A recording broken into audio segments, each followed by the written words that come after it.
Well, Pittsburgh Steelers, like I said before, are down to 1-4, down in the division, down in the league.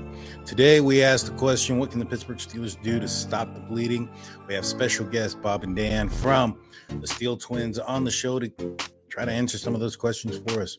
Please hit that like and subscribe button. Don't forget, guys, we're giving away 2 tickets to the Steelers versus Vegas Raiders game. Those are in the lower level. All you got to do is be a subscriber to be entered into the contest. We're giving away those tickets on October 30th in the post-game show of the Pittsburgh Steelers versus Eagles game. Don't want to miss it, so ring that notification bell so you get notified of all our daily segments and weekly lives and our special guests. With that being said, guys, I'm Daniel J. This is State of the Steelers.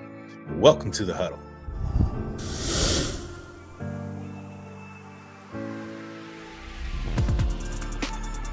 How's it going, everybody? Welcome to the show, the Steel Twins. How you guys doing today? Doing pretty good. Thanks for having us on the show, man. Great, man. It's looking forward to having you guys back on. I was hoping that at this point, when we met again, that'd be under better circumstances. But our Pittsburgh Steelers are 1-4. They've lost every game for the last month. It feels like for the last month that is. Title of the show is "Can the Steelers Stop the Bleeding?" What do you guys think? Let's talk back about the last performance against the Buffalo Bills. What was y'all's impression of the game? It's to me, man, it seemed like this team was just not prepared whatsoever. They were not ready for tough competition. I know Buffalo's a tough team to prepare against, but like Ryan Clark said in his criticisms, man, you got to prepare. You got to have your team ready no matter the circumstances. Especially for Kenny Pickett's first career start like that. It was just a rough outing. And what it got to me was, especially once Tomlin just tossed Boswell in there on 4th downs, which he missed 2 of them, 2 field goals, it appeared to me that they kind of gave up. It took me back to the Bengals game last year where they went under a similar situation. And, we're down a couple possessions and they take out the field goal unit. And you're obviously not going to win games with field goals when you're down by how many deficits. So that's the impression I got. And I know we're in a rebuild year, but I expected a little bit more competitiveness from this team. And so far, I'm not seeing much of that. No, I completely agree. I thought that, especially when they did that in the 4th down early on where the Steelers are needing to put points on the board, like you mentioned, that seemed like you're throwing in the towel at that point. But Kenny Pickett was all eyes were on him. It was his NFL starting debut. What were your thoughts on his performance? I was impressed. I love what I saw from Kenny. Much better than what we've seen from Mitch. That's for sure. Mm-hmm. Just not from a statistical aspect because he had over 300 yards, but just what he did on the field. You can see he's the better quarterback on the field, in the pocket, with the reads, with the throws. He's clearly the guy to go forward definitely throughout the entire season. He's the guy we go with. It's officially his team now. We can't turn back. I love what I saw from Kenny. I think the future is bright once we can get everything gelled together. Yeah, same here. No, I agree. I really did enjoy what I saw to Kenny Pickett. I thought that he took command. He had a couple of throws here and there, the interception where, it was a bad one. But at the end of the day, it was his first start. He's a rookie. He's missed quite a bit of time from being in the lineup when you look back at, he took the first 4 games off. And so I thought he did well. I think he's going to progress. I think he's in an upward trajectory. But the pieces around him have to do better. Yeah. Who are you more disappointed with after this game, Chase Claypool or Diontae Johnson? Without a doubt, Diontae Johnson. And most of it had to do with the fact he is the number 1. And at the time, he was worthy of the contract, but he's not living up to any bit of that payment. Not whatsoever. All the drops, all the underwhelming performances, all the underachieving from him so far. Yeah. And it's the underachieving from the entire team, but mostly him as the number 1. It seems like Pickens is taking that number 1 spot from him because he is having a really good first 2 games with Pickett in as quarterback. I mean, yep. I'm just very ashamed to what we're seeing from Johnson. Same thing with Claypool. I thought those 2 guys would step it up with the new quarterback in. The excuses for them the past couple of years was, well, they had an aging quarterback the past couple of years. So let's see what they can do with a young offense, with Matt Canada calling the plays, which, I mean, that's another topic. We'll probably get into that because that's kind of along your topic of how do you stop the bleeding for the Steelers. But, yeah, the receivers especially, Like you said, I mean, the targets around him, the guys he has around him need to step it up, and it starts with those two most importantly. I agree. I've been pretty hard on Deontay Johnson for a while now. Mhm. I thought that his play or the drops in key situations were magnified, and I've been very disappointed in him. And not to his fault. The Pittsburgh Steelers wanted to turn him into AB. They gave him the targets as if he was AB. They forced him the ball, and when he doesn't perform to that bar, I mean, how many receivers are? And so that kind of shows a certain magnified light to that extent. Yeah. But with Claypool, the physicality, I think he showed a little bit more in the physicalness. But at the end of the game, Tony Romo's pointing it out that he's not running the routes correctly, or could run it a little bit more crisp and give the quarterback a better opportunity to complete a pass there. That's kind of something that we've been seeing throughout the entire year from Chase Claypool. It's concerning, and then you have Najee Harris, who, in my opinion, who's been underperforming up to this point. I think Jalen Warren is going to be seeing a little bit more snaps.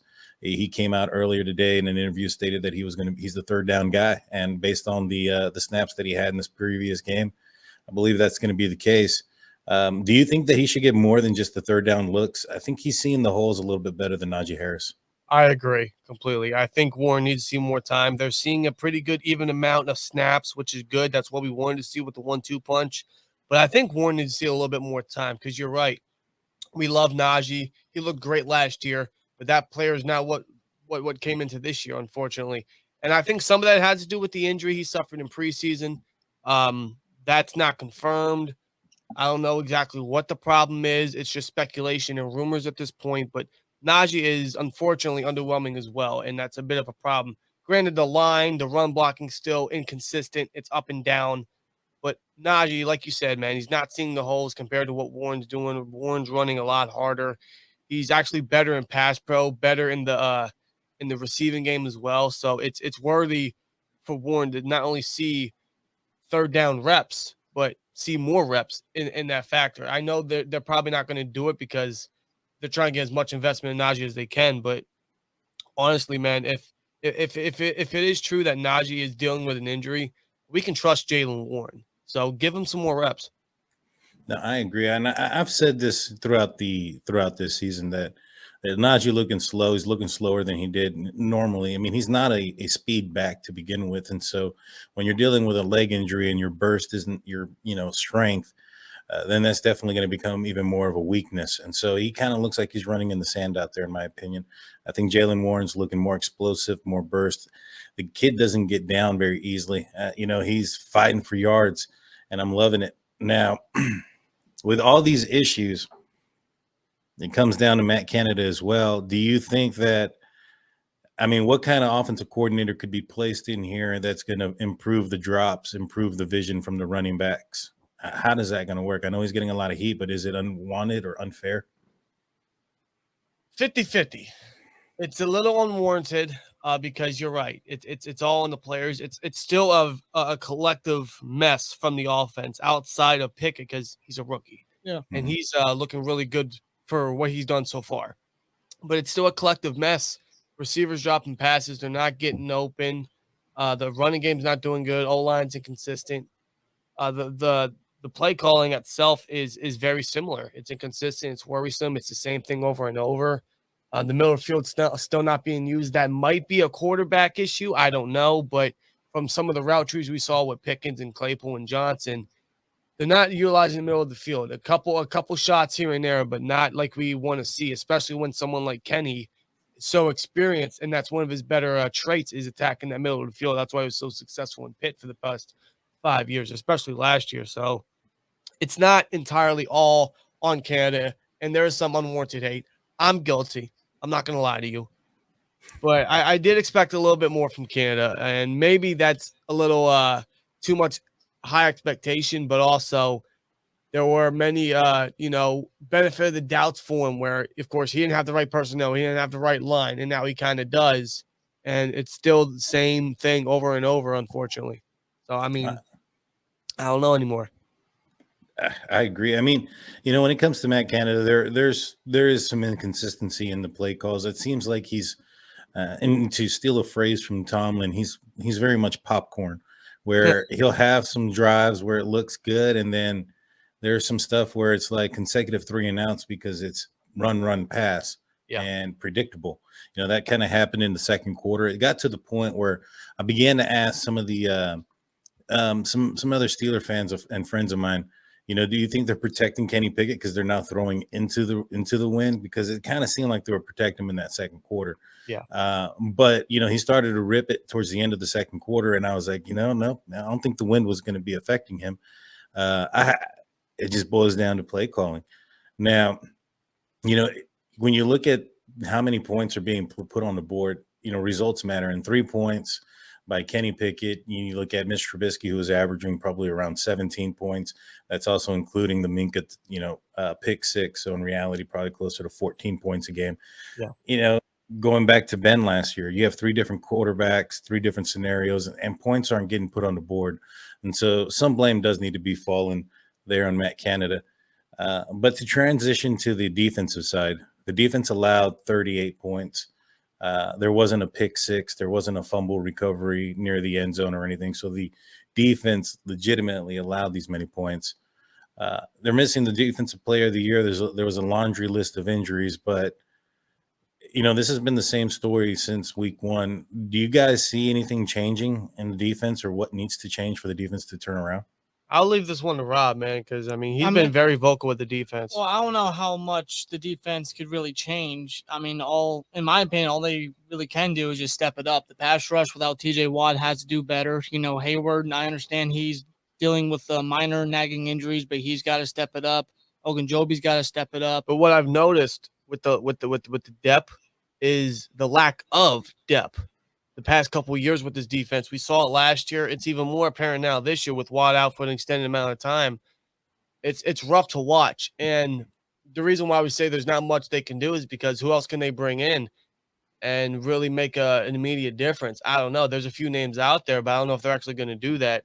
One thing I will say in terms of the defensive line, we want to see a little bit more of Isaiah Loudermilk. I think he needs to be a little bit more active instead of being an every game active. I think certain guys need to be benched. This goes back to the offense as well. Certain guys need to be benched due to poor performance. At this point, you have nothing to lose this year, and certain guys just aren't coming back. So, for example, Devin Bush, not looking great right now. I doubt he's coming back next year. There's a reason why certain guys need to be benched, and Bush is one of them because he's not performing to any good level. Edmonds, right? He got the 5th-year option decline, maybe for cap reasons, but nonetheless, he came back this year because he keeps proving himself year after year, in my opinion. Mm-hmm. Bush not doing the same. So I think it's time we start seeing a little bit more Mark Robinson, see a little bit more of the depth, because the depth we have now that are active aren't doing the job. They're not getting the job done. So let's get some of these inactives in, and let's see what we got in those guys. No, I agree. And I mean, you look at also Edmonds, he's getting a lot of flack, but you see what the Pittsburgh Steelers are without him. It's it's been poor ever since he once he went out, Zach Wilson started looking like a professional quarterback in the Jets game. And in this past game, Trey Norwood he's just a liability over the top in coverage. Last year he got burnt as well. It was Josh Allen overthrew what was his name? He used to play with us. He just retired. Emmanuel Sanders. He overthrew him, but he had Norwood beat by like 5-6 yards easy. And so I was super concerned about this game going up against the Buffalo Bills and Josh Allen. I know they had a laundry list of injuries, but I didn't see the Steelers being able to stop them. And in fact, they didn't punt until Casey Keenum came in.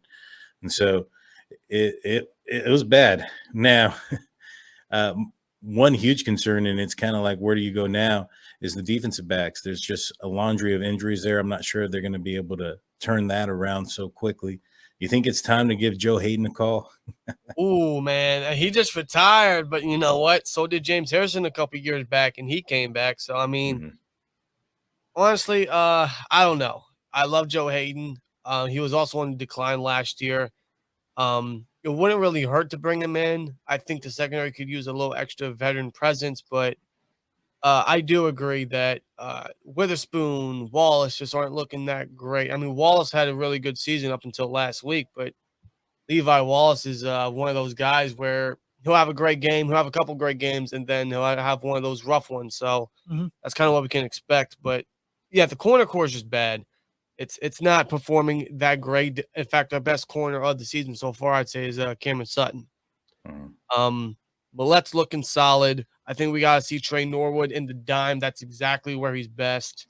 You said it best. He's a liability over the top. We saw it versus the Bills last year. Saw it versus the Bills this year. I remember the Chargers game where we almost made that comeback until, of course, he allowed, I think it was Mike Williams to get a long touchdown on him. Yeah. So, yeah, I mean, the secondary is troubling. This entire defense is troubling. And the one thing I do want to point is they're the highest paid defense in the league, $108 million, and they're performing like this. I know they're without Defensive Player of the Year in Watt, but still, man, you kind of already anticipated that for a number of weeks, and this is how they prepare. Yeah. I was harping that the Pittsburgh Steelers needed to get a third outside linebacker since the draft. And so, I thought the depth behind TJ Watt and Alex Highsmith was small. It was very top heavy.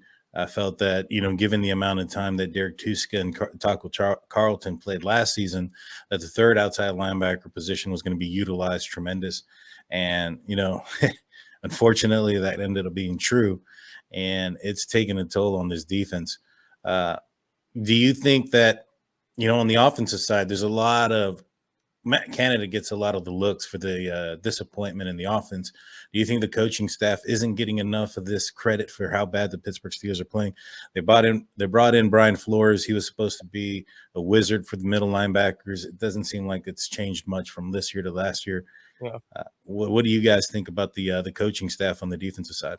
Yeah, there's definitely some blame. Austin's not looking too great, and he wasn't really a phenomenal defensive coordinator. I thought he was always best as a position coach, and that reflected the past couple years in the secondary. Now that he's the DC, I don't know if he's actually calling the defensive shots, because I remember when Keith Butler retired, he said that Tomlin was the one calling the shots, and that still might be reflecting. And we've seen the past couple of years is that, especially when certain guys are out, like TJ Watt, and even Edmonds, the defense just reflects on that, and it's not a good performance. And in fact, there's been too many blowouts already we've seen because of this defense. And I can't say for certain it is Tomlin calling the shots, but just based on the fact that they promoted within house again and what Butler said, that's just what I'm assuming.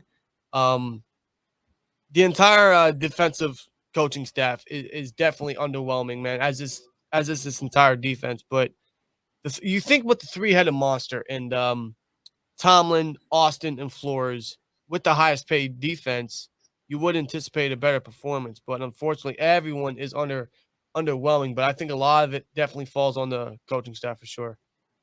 Yeah, I agree. I wonder what changes could be made to this defense so soon and so quickly that could turn this around. The Pittsburgh Steelers are taking on Tom Brady, arguably the best quarterback to have ever played in the NFL. Definitely has the hardware to back him up. Going up against a team that's also stacked on the defensive side that can rush the quarterback. I think they took down Mariota like 5 or 6 times last week.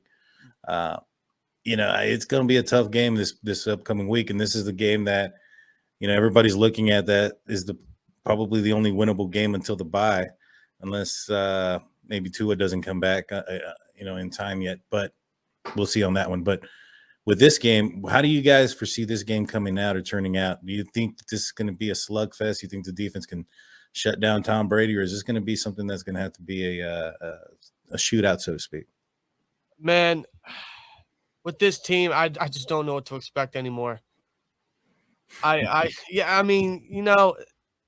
just gonna go into the game the same way I've been going into every game so far this year, is just expect the same thing we saw last week. Right. It's Tom Brady. We know his history versus the Steelers versus Mike Tomlin.